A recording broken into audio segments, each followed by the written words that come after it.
The government of Zimbabwe has issued a statement allowing ordinary citizens with access to US dollars to import basic commodities for their own use to counter substantial price increases by retailers with immediate effect.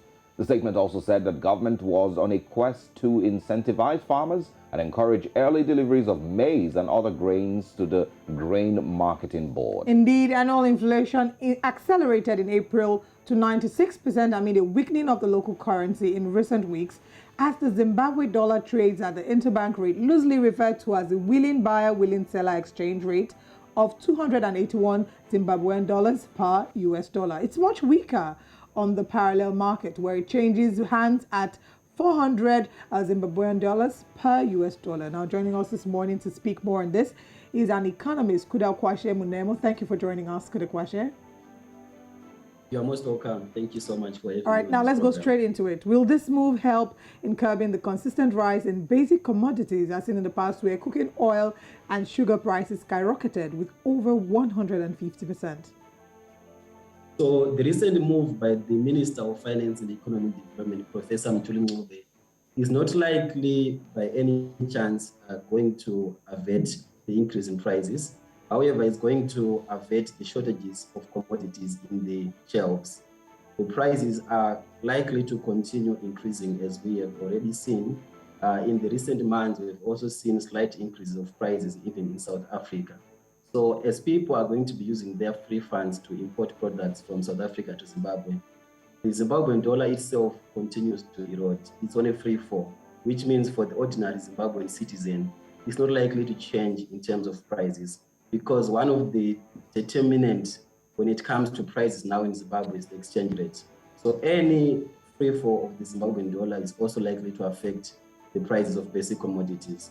Those that are going to import are likely to charge their prices in the United States dollar or any other hard currencies, which means there is not likely to be any change in terms of curbing inflation.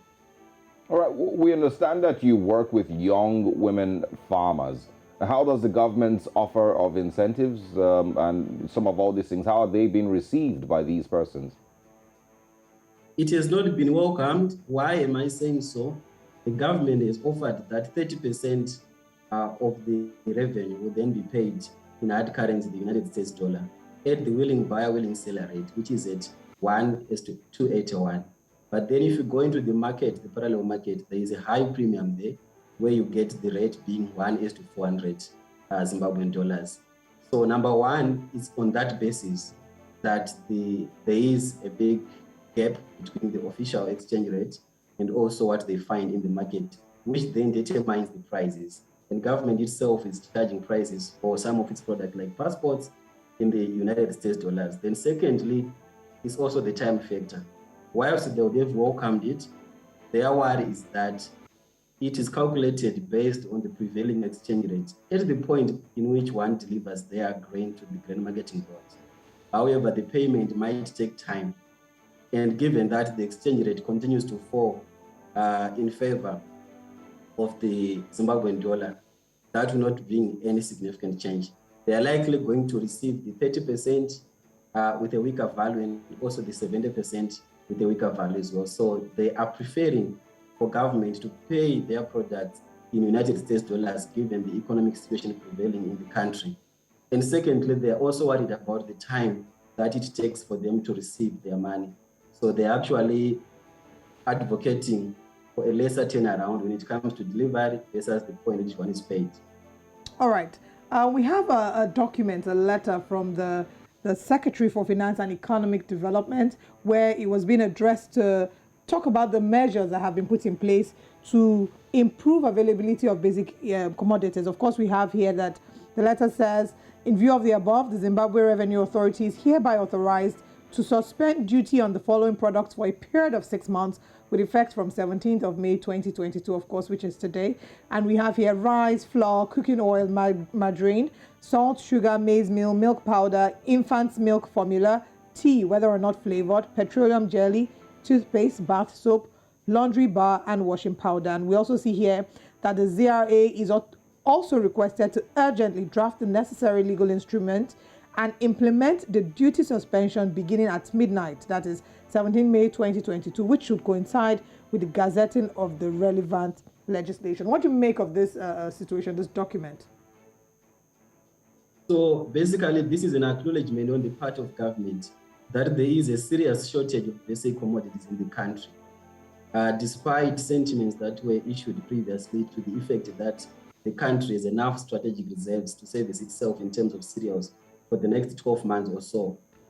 So when you look at this now, it's testimony that on the ground, the reality is that there is an acute shortage of basic commodities, and they are now opening up so that there can be competition with people bringing in imported products, but also the local products that are available.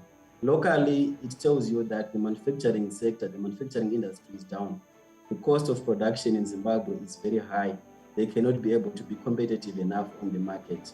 So it's basically a testimony that there is a shortage and something needs to be done. However, the tricky part is the cost of using the United States dollar in Zimbabwe. Currently, for someone to be able to transfer United States dollars, they have charged a tax of 4% on the transfer. For someone to withdraw over 1,000 United States dollars, there is a 2% withdrawal charge. So this still will see retailers being forced to incur the high cost of the US dollar transactions in Zimbabwe, which is then passed on to the end user, which is the ordinary Zimbabwean. All right. Thank you very much, Kuda Kwashe Munemo, joining us this morning all the way from Zimbabwe to give us an update on this situation.